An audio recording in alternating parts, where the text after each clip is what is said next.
Xbox One in many ways is like Windows 8. It's a transitionary product. I mean, I have a couple of thoughts. First of all, I was kind of excited, although Nilay Patel wrote, I think, a good article in The Verge saying, this pass-through thing was tried already with Google TV. Okay, so let me describe what they built, because I've talked to a few different people about this. And the most interesting thing is Dave Cutler did a big part of this. And so, Paul, it's Friday. I just hit my knee on some cast iron. I bet I know where that cast iron's located. About the same height as my kneecap. Yep, ideally located. But Paul, as we were talking right before the show, I don't know if you're familiar with gateway drugs, but we're going to talk about gateway drugs here. If you weren't watching right before we did this. What's the term? It's not stickiness. It's almost like the opposite.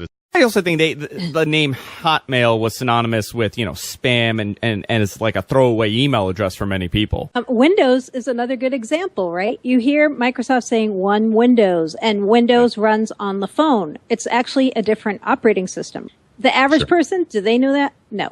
We got to take a little break, Paul. I went to sleep at like 11:30, and right after I went to sleep is when this was announced. I think there's a scene in the second one where he's with a little kid and he says something like, respect the car and you respect the man. It's like a real silly kind of driver's guy, life mantra thing. So I came up with one for IPAs, which is just say no to IPAs, respect your mouth, respect yourself. You seem very pleased with yourself about this. I know. I'm a child.